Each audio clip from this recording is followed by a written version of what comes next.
All right, well, thanks for joining me today. These are new for the Central Pennsylvania Food Bank. I'm Mary Ann Smith, the nutrition educator here, and it's great to have you here today. This is our live, a once monthly program that is then recorded so that you all know you'll be recorded to give advice and nutrition information for our partners, for people who volunteer at food banks, for people who are in the nutrition field. And so welcome. Thanks for getting on. Did you know that this is National Volunteer Month? The month of April is when we look for volunteers, not only here at the food bank, but all across the country. Organizations, nonprofits are looking for volunteers. In 2020, food banks nationwide distributed 6 billion meals to our neighbors facing hunger. That's a lot of meals to provide for people.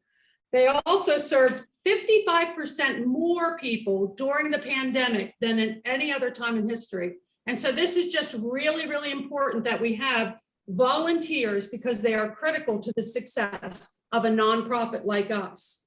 The volunteers here at the Central Pennsylvania Food Bank actually packed a meal a minute during the pandemic, which is amazing. We couldn't afford to buy people like that or hire people like that. And so it's just really important that we get those volunteers. There were over 10,600 volunteers at the food bank during the pandemic last year, and they donated 84,000 hours to the food bank for their neighbors in need. So really important. It's a great team building experience. We have opportunities for people to fill out community service requirements. Volunteers only need to be 14 years old. So Boy Scout, Girl Scout troops would be great fits for this, or after school programs. You can sign up on our website and encourage people that you know, maybe retired people you know who are looking for something really significant to do, to sign in and join us here at the food bank. We would love to have their help. But other than Volunteer Month, did you know what April 17th is? It is Banana Day, National Banana Day. More songs have been written about bananas than any other fruit. Who would have known?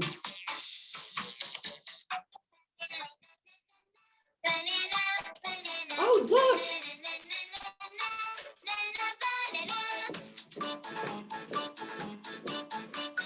You never know what's going to show up at the food bank.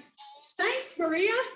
She's our Lady Chiquita. I love it. Great. Well, we are going to do a fact or fiction learning lesson today on live. And so I need you to have your 2 sheets of paper in front of you. And I'm going to ask you a question about bananas. We're going to see how much you know. You're going to hold up your answer after I ask the question. The first one is, Americans consume an annual average of 28 pounds of bananas per person a year. Do you think that's fact or fiction? We got fact and fiction answers here. Nope, 2 facts. Fiction, fact, and fiction. We got 2 answers, 3 answers. That is a fact. Actually, it's the most purchased fruit in America today. The highest average per capita where bananas are eaten is Ecuador, where residents eat an average of, guess what? 218 pounds of bananas a year. Whoa, I'm glad they grow them there. Next one. Who got it right? Let me see your hand, because I can't really read your. Oh, yeah, okay. We got somebody got it right. Good job. Next statement. Banana peels are poisonous. Fact or fiction? We have a couple fictions. We have fictions. Fictions all around. Fictions all around because you are so smart. That is correct. They are not poisonous because a lot of kids would be, well, never mind. Okay. They actually are very good. They're not poisonous, but they're good for wrinkles and acne, in case you want to try that next time you're done with your breakfast. They're good for your compost, where they can be regenerated into some nice new soil. They can help remove splinters, which is very interesting. And they can polish silver. So instead of throwing that banana peel out next time, you now know some uses. Next one. India is the world's biggest banana producer. Fact or fiction? A lot of thinkers. India, I know it's, now we're getting into the hard stuff. Oh, I see somebody's We committed. have 2 fictions, 3 fictions. A fact, we have a fact. Okay, whoever said fact, you are correct. Kirsten. Kirsten, good job, Kirsten. Actually, India is the world's largest banana producer, 29 million tons on average per year. While China, which is in second place, only produced about 11 million. Wow. You were thinking more like the Philippines, Ecuador, and Brazil, and they are large producers, but they are not at the top of the pile. So India, thank you for our bananas. Next one. Bananas can be used as a substitute in baking. Fact or fiction? Oh, I have a real fast fact for Dottie. Dottie just threw that. Oh, up there. Dottie threw that up there? You got that in fast too. Carl, lagging behind. Come on, Carl, wake up there. Do we have our Carl answers? said that. Carl said that. Carl said fact. We ready? They're all up? They're all up. Everyone's saying fact. That is true. In fact, bananas can be used in many different ways as substitutes for eggs, butter, and oil, which is amazing because it can help a lot of people who are on maybe restricted diets to maybe cut some calories down to use a more natural form of sugar. And so that's just a really great thing as substitution. Eggs are 1 for 1, as is butter, and the oil, 3/4 of a cup for a cup of oil. Put that on your grocery list. Bananas. Bananas are also very good nutritionally, right? We know that. Fact or fiction? Bananas are good for maintaining healthy blood pressure. Fact or fiction? Lots of facts, lots of facts. Lots of facts running up there. I don't know. I don't know. Nope, all facts. All facts, and that's because you are so smart. That is correct. And the reason that is because bananas contain a lot of potassium. Potassium actually can help lower your blood pressure as long as the sodium's low, which it is in bananas. They also can prevent muscle cramps. Bananas also contain vitamin B6, which help your nervous and immune system. They also have tryptophan, which actually produces serotonin, or those happy drugs in your body. So next time you get down, go for a banana. Vitamin C is also in there along with some fiber. And so bananas are a real healthy on-the-go kind of snack. Next one, fact or fiction? Bananas grow on trees. Fact or fiction? Oh. Facts, we have a fact. We have 2 facts, and we have a fiction. Dottie said, nope, it's fiction. She said it just like that. Bananas do not grow on trees. They might look like trees, but they're actually perennial herbs. Who would have thought? They're in the same family as lilies and orchids and palm knot trees, right? That trunk is actually a false stem, and bananas, believe it or not, are technically berries. Fact. Now, a cluster of bananas is called a hand. Fact or fiction? A cluster of bananas is called a hand. Fact or fiction? Fiction. Nellie says fiction. Oh, we got a fact and a fiction. We got a We have mixed reviews We have on mixed this. reviews. Actually, a cluster of bananas is called a hand. That is a fact. A single banana is then called a finger. There you go. We got a finger. If you grab them at the grocery store and it's a cluster of 3 or 4, that's a cluster. There you go. So now you know they're hands, fingers, and clusters. Excellent. You guys are doing a good job. Ready? A variety of banana in the supermarket, a type, I'm sorry, not a variety, a type, is called Chiquita. This type of banana. Fact or fiction? Fact. She's Chiquita Oh, here she banana. comes. What's her name? Bananas have to ripen in a certain way. So you should never put bananas in the refrigerator. We'll talk about that later. Okay. All right, so fact or fiction, the type of banana you see in the supermarket is called a Chiquita. Fact or fiction, what did they say now?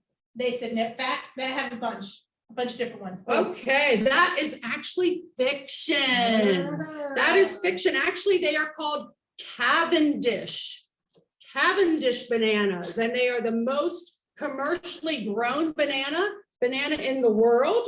They used to be called the Gros Michel, which essentially was the original one until it got some type of fungus or virus and wiped out orchards and orchards full of them. And so they started growing what are called the Cavendish, the ones that you know that are long and beautiful and in your local grocery store. Okay. Now up here, we also have plantains. These aren't just green bananas. These are actually plantains. Okay. So are bananas healthier than plantains? Fact or fiction? Bananas are healthier than plantains. Fact Yeah, a or lot of fiction? Fiction. And And you are all right. They are. Plantains are actually tougher. They're actually larger with a much thicker skin, even though they don't look like it from the outside. They actually are starchier than bananas, okay? And not very sweet at all when green. When ripe, they're sweeter and become more so when they caramelize as you cook them. They are used in more savory dishes as opposed to bananas, which are used more in desserts, okay? So actually, because they don't have the sugar content, they are healthier for you than a banana. They also don't have that banana flavor that we're used to on a very ripe banana. They can be eaten raw, but be careful with the green ones because they might give you some stomach ache, okay? They're best when fried and the edges caramelize and they become crispy and can be cooked in butter for lots of great different types of foods, okay, or meals. So we have plantains and we have bananas. All right, we're gonna move on and we're gonna actually make a recipe today using some bananas. We have a frozen banana chocolate treat recipe, which will be on our website after the show. Frozen banana chocolate treats. Of course, everybody makes banana bread with all their bananas. So we thought we'd try something a little different. And we have the ingredients here for our recipe today. We have some cocoa. We have some vanilla extract, some honey, or you could use maple syrup if you had that handy at home. We have some milk, some grape nut cereal. We have some oats, but I also found these out in the shopping area, which is kind of an instant oatmeal, which I thought, hey, that'd be fun to use because sometimes you have those around, nobody wants to eat them anymore. Let's use them up. Always can substitute for whatever you need. And so we're going to actually make these chocolate treats with that. And so we're going to go to the food processor and we're going to take some of our ingredients and put them in here. We have 1/3 cup of unsweetened cocoa. Is there sweetened cocoa? I don't know that I've ever seen it. I think that's called chocolate. Okay, we have 1/3 cup of cocoa we're going to put into the food processor. We're going to put 2 ripe bananas. I think I'm going to have to pick them out of this group here. And remember, Miss Banana, could you go rinse these off because I picked ones that weren't. Remember, we always want to wash off our fruits and vegetables before we cut into them because we don't want to take any bacteria from the outside skin inside. Even if you're not eating it, you can do that. Okay, so we're going to put in 2 ripe bananas. We're going to put in our milk, 1/3 cup of milk. You can use anything you want. This is more just for the liquid than it is for any of the fat or anything. We're going to put in our vanilla, 2 teaspoons. I usually like to measure it in the cap, but since I'm live, we're going to do it the right way. And we're going to put in 1/3 cup of honey. That's going to be our sweetener today. Now these are going to be delicious. And when you want to grab that ice cream container, you're going to grab these instead. I can guarantee you. So we have the honey, the cocoa, the bananas from Miss Chiquita. We're going to put those in there. And remember, when you go to peel a banana, if you start at the bottom, you don't end up with these messy little strings everywhere. So we're going to throw that in there. No strings attached? No strings attached. I love you, but there's no strings attached. There we go. So we're going to put all that into our food processor. I'm going to push my finger down on the safety so it works. Finger down.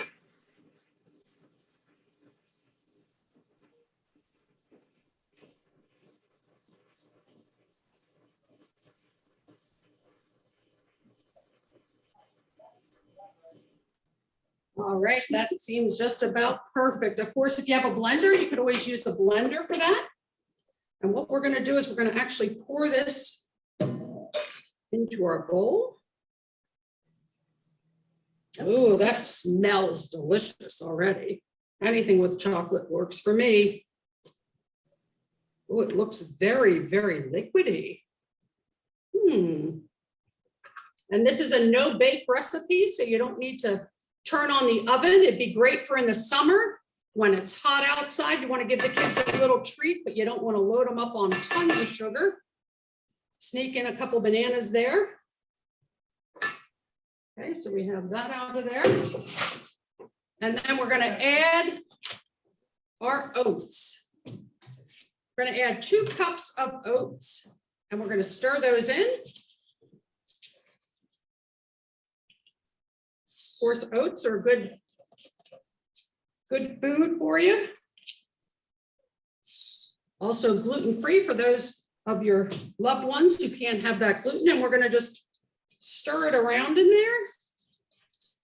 That'll give it a little bit of body. Oh, kind of reminds me of those no bakes, except they're full of sugar.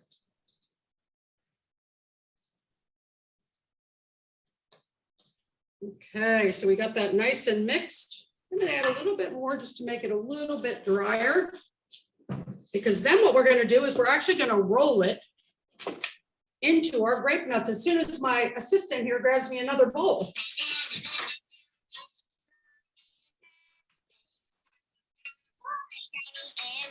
You can dance along if you want. Oh, that's looking about perfect. Thank you, Chiquita. All right, so we have that. It looks like it's a little bit sticky, but good. And we're going to take our melon baller, put our grape nut cereal, get good crunch, nice and healthy there, with lots of the germ of a cereal grain, and sprinkle those into our bowl. Then we're going to take our melon baller, and we're just going to scoop them out, and we're going to just toss them in there. Okay, we're going to toss them in there. And Miss Chiquita's going to lay those. Once we have them tossed, Gently, Miss Chiquita, gently. She's gonna roll those in there. Okay, that's good enough. He doesn't need a bath. And we're gonna put those in there and roll them around, and we're gonna just make a whole tray of these. We're putting them onto a cookie sheet that has parchment paper. You could use wax paper on there also. And they do feel soft, but are you getting it? Oh, that looks amazing. Great. I make a lot of meatballs. So It's an Italian banana. She makes meatballs. Okay, so we're gonna just keep putting these in there. Some fun facts that I have for you on bananas while we're here. A man in India once ate 81 bananas in a half an hour. Why? All right. Interesting fact, about half the people who are allergic to latex are allergic to bananas. I've never heard that before. Interesting. can you eat those now? You could eat them now, but they're very soft. And so what we want to do is we're going to put those into the freezer. And after about a half an hour, they would be ready to go. There were a few more of my little things there. All right.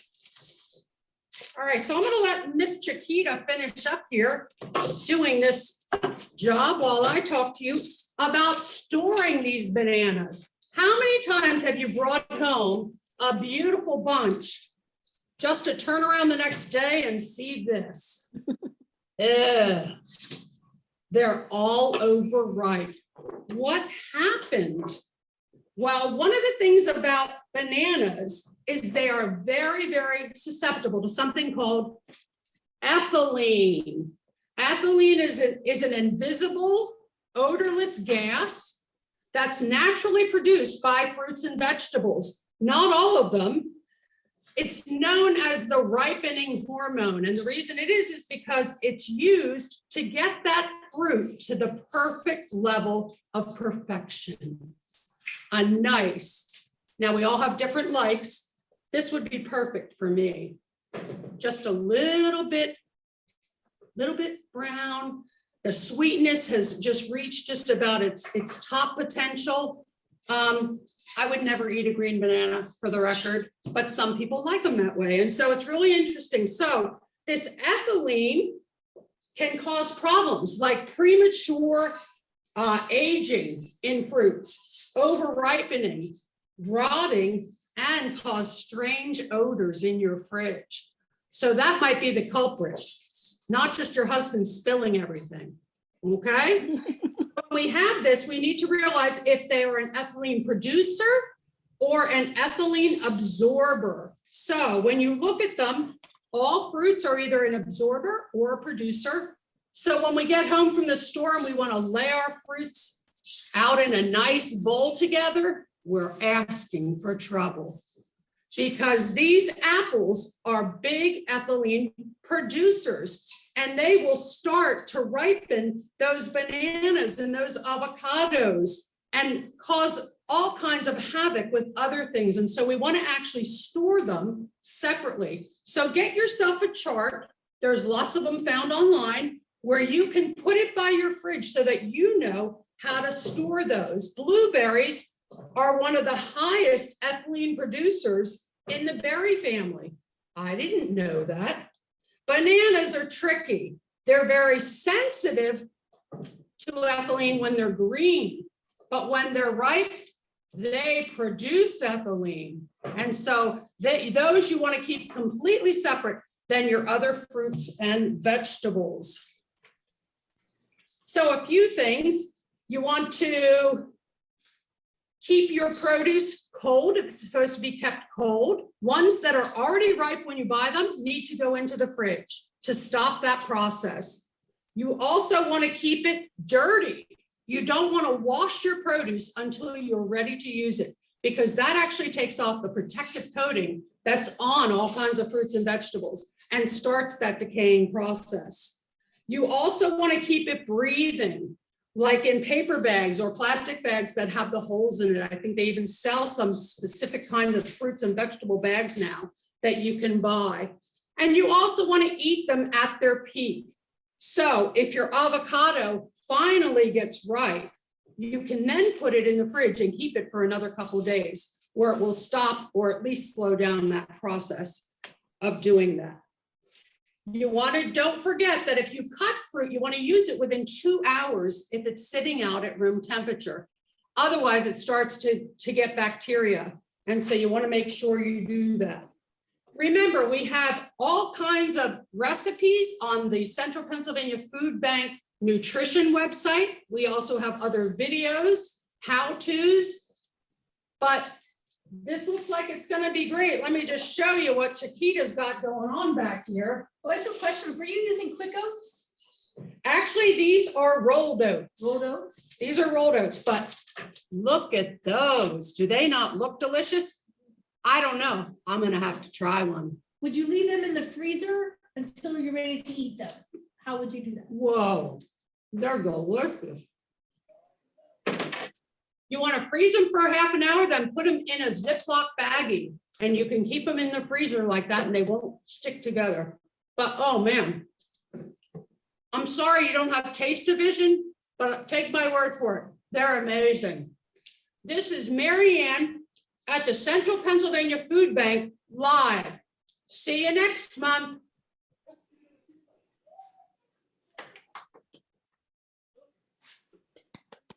Oh. Bye-bye.